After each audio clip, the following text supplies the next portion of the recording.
Saludo a todos mis estudiantes del grado tercero C de la Institución Educativa Popular Diocesana. Recordemos que todos los miércoles trabajamos en nuestra institución las áreas de sociales y religión. Por eso en este día, 3 de marzo, vamos a trabajar estas dos áreas que son tan importantes como todas y cada una de las áreas que hacen parte de nuestro plan de estudios. Y especialmente estas dos áreas porque nos abren el panorama y nos enseñan mucho a cómo ser buenos seres humanos y nos ayudan a aplicar esas pequeñas normas de vida que nos ayudan a ser siempre mucho mejores. Continuamos entonces en ciencias sociales con el tema que habíamos venido trabajando. Recuerden que este primer periodo estamos haciendo un recorrido inicial por los paisajes, los tipos de paisaje. Primero empezamos con el paisaje natural, que si recordamos es el paisaje que no ha tenido intervención humana, es decir, donde allí ni siquiera hay vida humana, sino solo animal y vegetal, y preferiblemente vegetal, porque son lugares que son de difícil acceso, donde las condiciones climáticas, de temperatura, del suelo no permiten que haya vida humana, que hayan cultivos, que haya ganadería, agricultura. Por eso estos lugares son tan lindos, tan hermosos y son tesoros de la humanidad. También vimos el paisaje rural la semana anterior, donde veíamos todas esas cosas que hacen parte de esas zonas. El paisaje rural son aquellas zonas aledañas o cercanas a los pueblos, donde se practica sobre todo la agricultura, la ganadería, donde las poblaciones son muy pequeñas, donde hay pocas casas y generalmente esas casas o fincas que existen son para que vivan las personas que cultivan la tierra, donde sí hay acceso en carreteras, pero generalmente pues son carreteras destapadas, allí no llega transporte público, sino jeeps, bicicletas, motos, bueno, carros particulares. Hoy entonces continuaremos con ese conocimiento de diferentes tipos de paisaje y en esta oportunidad nos corresponde el paisaje urbano, que es también un paisaje que todos creeríamos, como así, profe, que el paisaje urbano. Lo urbano no es pues la ciudad exactamente, también es un tipo de paisaje. Entonces vamos a ir leyendo juntos esta guía y aclarando algunas dudas para que podamos realizar la actividad. ¿Qué es el paisaje urbano? El paisaje urbano surge de la combinación de fenómenos ambientales y humanos que coexisten en una zona particular de la superficie terrestre. Es un espacio que se modifica de manera constante con el paso del tiempo, tanto por su crecimiento y desarrollo como por su deterioro. ¿Qué nos explican aquí? Para que exista un paisaje urbano tiene que haber la mano del ser humano y también la de la naturaleza, ¿cierto? Si la naturaleza no permitiera que haya una superficie terrestre que el ser humano pueda utilizar, entonces no existiría el paisaje urbano. Ese paisaje sí se va transformando muchísimo con el tiempo. Si vemos las ciudades, podremos observar que las ciudades no siempre han sido iguales, no siempre hemos tenido edificios. Las primeras casas eran pequeñas, solo de un piso, no había tanta infraestructura, bueno, era muy diferente, pero poco a poco se han ido desarrollando, e incluso algunas se han ido deteriorando y han desaparecido. Consiste en una zona urbanizada que se forma por las ventajas que ofrecen la geomorfología y las condiciones del lugar para fomentar el desarrollo humano, la cercanía y el fácil acceso a ríos u océanos, el tipo de suelo, la estratificación rocosa, el tipo de clima, etc. Entonces, todas las condiciones del suelo, del clima, permiten que allí se asienten sociedades humanas y creen sus propios territorios. A lo largo de la historia, el ser humano siempre ha buscado el dominio sobre la naturaleza. Esa actitud juega un papel fundamental en la interacción del hombre con su entorno. El paisaje es la manifestación concreta del espacio observable. En el caso del paisaje urbano se identifica como tal por dos factores principales. Factores objetivos son los elementos concretos, naturales o creados por el ser humano que presenta una ciudad y que la diferencia de otras. Entonces, ¿qué son los factores objetivos? Las carreteras, los centros comerciales, las casas, los edificios, algo creado por el hombre, los parques que incluso son entre natural y artificial. ¿Y los factores objetivos cuáles son? Constituyen la imagen mental o concepción de ciudad que tienen los habitantes, su comportamiento y su forma de pensar, que dan origen a la idiosincrasia de la población. ¿Qué es eso tan enredado, profe? Entonces, miramos, los factores objetivos del paisaje urbano es todo lo que vemos, lo tangible, lo que se puede tocar, mientras que los factores subjetivos son todo eso que piensan las personas que viven allí. Un ejemplo, los costeños no tienen las mismas costumbres que las personas del interior. Por ejemplo, nosotros los paisas, ¿cierto?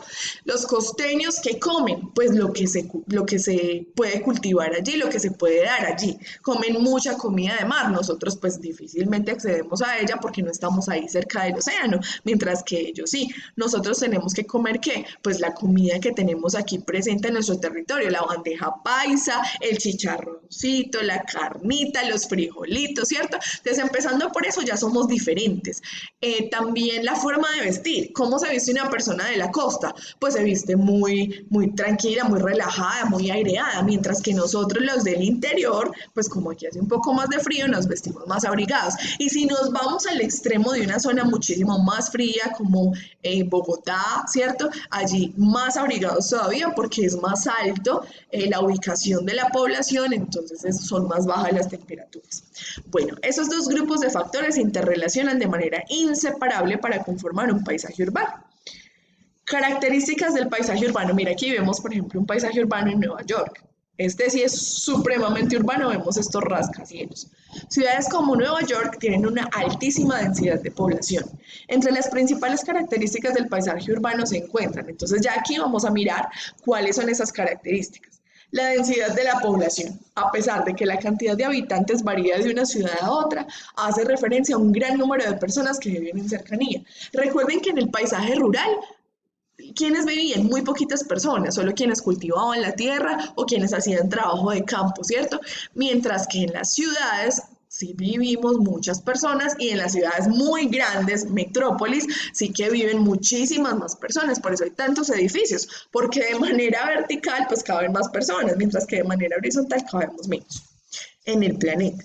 El crecimiento de la población es otra característica, dice, a pesar del aumento en el número de habitantes, el incremento no es sinónimo de evolución. Existen asentamientos con poblaciones en constante aumento, pero las condiciones físicas y ambientales se tornan peligrosas para la vida. Entonces hay mucho crecimiento poblacional en todas estas zonas urbanas. ¿Qué otra característica? La infraestructura, dice, abarca las carreteras, edificaciones para la vivienda, represas, obras de ingeniería. Cuanto mayor sea el desarrollo de la infraestructura en un determinado paisaje urbano, mejores condiciones de vida pueden tener sus habitantes. Entonces, la infraestructura es todo lo que permite que haya desarrollo en una población. Como que las edificaciones, ¿cierto? Las carreteras, que a través de las carreteras puede haber acceso de un lado al otro, se pueden llevar materia prima o productos industrializados, entonces eso hace que esa calidad de vida de las personas que viven allí sea cada vez mejor. Por eso nosotros en Colombia somos denominados un país subdesarrollado, mientras que Estados Unidos, por ejemplo, o Francia son países muy desarrollados. ¿Sí? Ellos tienen infraestructura súper buena, entonces la calidad de vida de las personas es buena, muy buena, mientras que nosotros pues nos toca un poquito más duro, ¿cierto? Y hay poblaciones donde les toca supremamente difícil. ¿Qué otra característica del paisaje urbano? La actividad humana.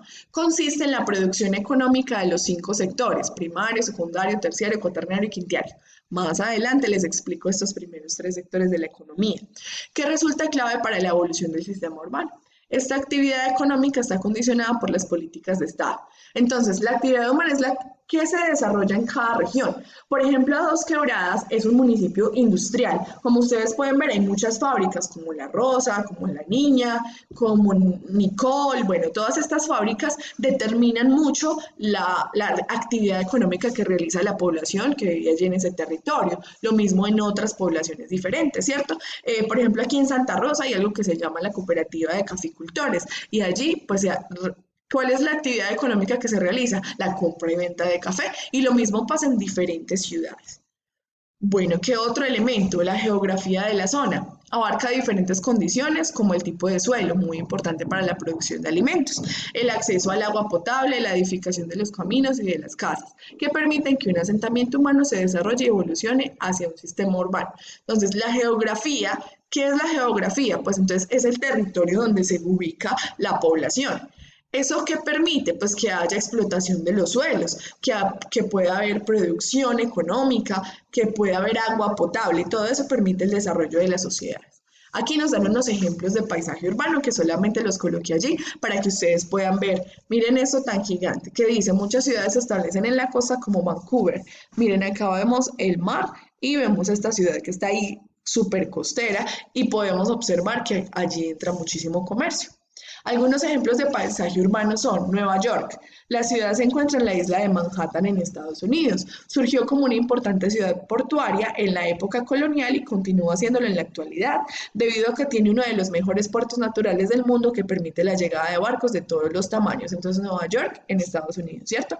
Roma es la primera gran ciudad de la historia ubicada en Italia. Se la conoce desde la antigüedad como la urbe y presenta la mayor concentración de bienes históricos y arquitectónicos del mundo. Fue el centro de una de las civilizaciones más importantes, cuyo legado ejerció influencias en los siglos posteriores.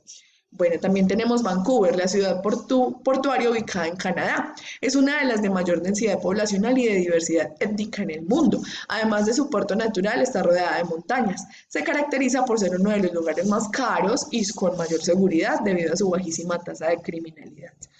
San Pablo es la primera gran ciudad de Sudamérica, ubicada en Brasil, más cerquita de nosotros, y una de las más pobladas del mundo, la tercera luego de Nueva York y de Ciudad de México. Es el principal centro financiero de su país y uno de los mejores para hacer negocios en América Latina. Además, se destaca por sus grandes centros culturales y de entretenimiento. Shanghái es la ciudad más poblada de China, que en la antigüedad se dedicaba a la pesca y a la industria textil. A partir del siglo XIX cobró importancia debido a su localización estratégica con un puerto marítimo y fluvial, además de abrirse al mercado internacional. En la actualidad es el puerto con mayor volumen de mercancías en todo el mundo, en China. Berlín es la ciudad más poblada de Alemania. Se destaca por ser un centro urbano, cultural y artístico de gran reconocimiento mundial y debido a su ubicación geográfica y su reconocida oferta educativa a nivel universitario, es un importante nexo entre Europa del Este y Central. Además, es una de las ciudades más influyentes en el ámbito político de la Unión Europea. Allí tenemos entonces algunos ejemplos de estas grandes ciudades que hacen parte de paisajes urbanos. No quiere decir que nuestra pequeña ciudad Pereira, Dos Quebradas, no sea un paisaje urbano, sí lo es, pero estas que hay allí son paisajes urbanos enormes, son metrópolis, ¿cierto? Y vemos que todas comparten algunas características. Bueno, ahora, ¿qué actividad vamos a hacer en sociales? Primero, escribir en el cuaderno de sociales el título, el paisaje urbano. Fácil. Segundo, escribe qué es un paisaje urbano con tus propias palabras, basado en lo que leíste en la guía. Entonces, no me vayan a pasar todo eso que aparece allá. No, señores. Por eso estamos leyendo juntos y explicando juntos. Ustedes van a ir, van a leer nuevamente y van a escribir con sus propias palabras qué es un paisaje urbano. ¿Necesitan gastarse una página completa del cuaderno? No, simplemente en 4 o 5 rengloncitos explican qué es un paisaje urbano. Tercer punto, escribe los elementos del paisaje urbano y describe brevemente el significado de cada uno de ellos. Allí están arriba. ¿Cuáles son esas características más bien del paisaje urbano, cierto? O esos elementos. Y los van a poner como subtítulos y van a hacer una chiquitica descripción. Tampoco me vayan a escribir todo lo que aparece ahí. Cuarto, dibuja o pega en tu cuaderno de sociales un ejemplo de paisaje urbano. Entonces, aquí en la guía tenemos 2 ejemplos, o ustedes pueden dibujarlo o pueden buscar otro en Google, ¿listo? Ahora vamos a la pildorita educativa, que está muy fácil. En esta oportunidad, quiero invitarte por medio de esta píldora educativa de religión a que permitas a tu corazón leer una imagen. Debes dibujar la siguiente imagen en tu cuaderno, colorearla y escribir en media página qué crees que está sucediendo en la imagen y qué enseñanza puedes sacar para tu vida. Entonces aquí tenemos la imagen. Aquí tenemos a Jesús y tenemos a una persona. Hay una balanza y en la balanza hay un corazón y hay dinero. Miren hacia dónde se inclina la balanza, hacia el corazón. ¿Qué nos querrá decir esta imagen? Entonces la dibujamos en nuestro cuaderno de religión. Describimos qué es lo que está pasando allí, así como la profe lo describió, que está Jesús con una persona y una balanza, un corazón y dinero, y la balanza pesa más hacia el corazón. Ahora, ¿qué enseñanza nos deja esa imagen a nosotros? ¿Qué podemos sacar para nuestra vida? Y eso sería todo por hoy. Los quiero muchísimo y nos vemos mañana. Hasta luego.